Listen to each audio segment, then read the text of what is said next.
Assalamualaikum warahmatullahi wabarakatuh. Kami dari kelompok 4 yang beranggotakan Saya Nasisha Kaila. Saya Devnia Syarafian. Saya Dea Afrianti. Saya Kalisa Putri Berlian. Saya Arwidia Tandri Adiza. Saya Rindu Kinanti Soleha. Saya Zahra Aulia. Di sini kami akan mempresentasikan Kerajaan Pajajaran. Bab 1. Pendahuluan. A. Latar belakang. Pakuan Pajajaran atau Pajajaran memiliki ibu kotanya di wilayah Pakuan, Bogor. Kerajaan Galuh dan di bawah otoritas Prabu Susuk Tunggal Haliwungan, tepat di Parahyangan berada, yang tetap terpusat di Kawali di bawah otoritas Dewa Niskala Ningrat Kencana. Karena alasan ini, Dewa Niskala dan Prabu Susuk Tunggal tidak diberi gelar Prabu Siliwangi, karena dalam sebuah kekuatan keduanya yakni tidak mencakup pada seluruh negara Pasundan seperti halnya seorang Raja Siliwangi I atau Rahyang Wastu Kencana dan Raja Wangi. A. Rumusan masalah. 1. Bagaimana proses terbentuknya Kerajaan Pajajaran? 2. Apa saja aspek kehidupan Kerajaan Pajajaran? 3. Faktor apa saja yang menyebabkan runtuhnya Kerajaan Pajajaran? A. Tujuan. 1. Mengetahui proses terbentuknya Kerajaan Pajajaran. 2. Mengetahui aspek kehidupan Kerajaan Pajajaran. 3. Menjelaskan hal-hal yang menjadi faktor penyebab runtuhnya Kerajaan Pajajaran. Bab 2. Pembahasan Sejarah Pajajaran.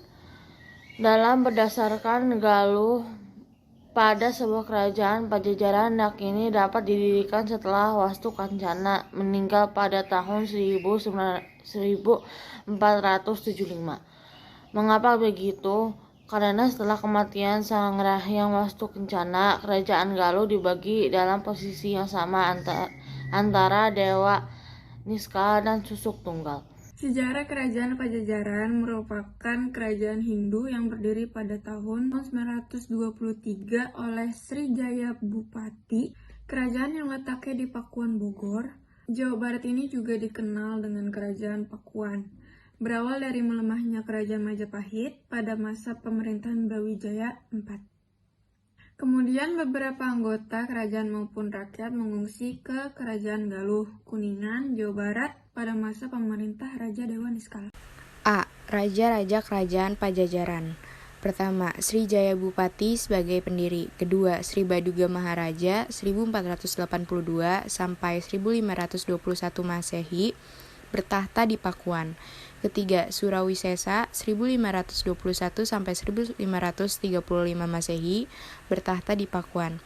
Yang keempat, Ratu Dewata 1535 sampai 1543 Masehi bertahta di Pakuan. Ratu Sakti 1543 sampai 1551 Masehi bertahta di Pakuan. Yang kelima, Ratu Nilakendra 1551 sampai 1567 Masehi meninggalkan Pakuan karena serangan Hasanuddin dan Maulana Yusuf. Yang keenam, Raga Mulya 1567 sampai 1579 Masehi memerintah dari Pandeglang. C. Kehidupan masyarakat Kerajaan Pajajaran. Kondisi kehidupan ekonomi pada umumnya masyarakat Kerajaan Pajajaran hidup dari pertanian, terutama perladangan. Di samping itu, Pajajaran juga mengembangkan pelayaran dan perdagangan. Kerajaan Pajajaran memiliki 6 pelabuhan penting, yaitu Pelabuhan Banten, Pontang, Cigede, Tamgara, Sunda Kelapa atau Jakarta, dan Cimanuk atau Pamanukan. Kedua, bidang keagamaan. Agama yang dianut oleh Raja-Raja Sunda adalah Hindu Salwa. Mereka menyembah Dewa Siwa sebagai dewa tertinggi dalam Trimurti. Hal ini dibuktikan dari prasasti Sang Hyang Tapak, prasasti Kawali, dan naskah Carita Parahyangan. Ketiga, di bidang sosial dan budaya. Kehidupan sosial masyarakat Kerajaan Sunda dapat dibagi menjadi beberapa kelompok.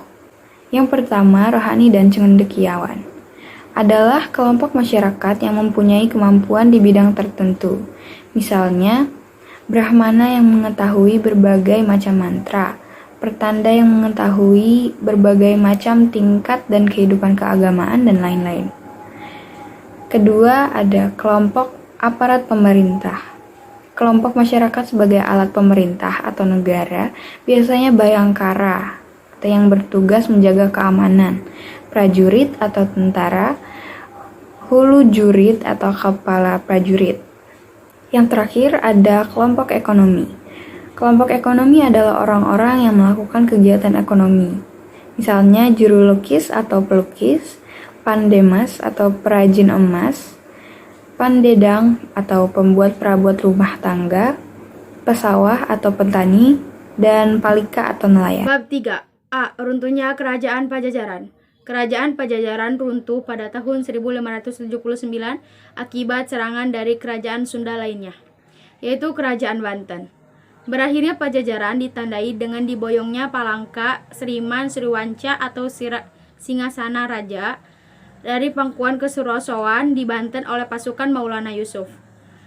Batu berukuran 200 kali 160 kali 20 cm itu diboyong karena tradisi politik agar di Pangkuan tidak mungkin lagi dinobatkan raja baru.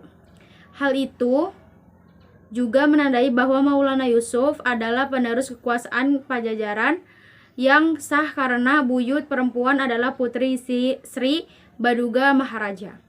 Setelah Pajajaran runtuh, diperkirakan terdapat sejumlah punggawa istana yang meninggalkan keraton lalu menetap di daerah Lebak. Mereka menetapkan tata cara kehidupan lama yang ketat dan sekarang dikenal sebagai orang Baduy.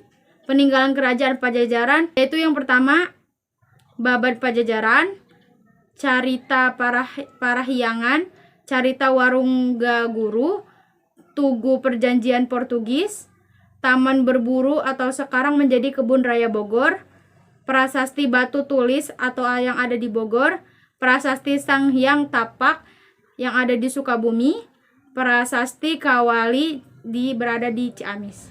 Kesimpulan, kerajaan-kerajaan diketahui berdiri sesudah runtuhnya Kerajaan Tarumanegara.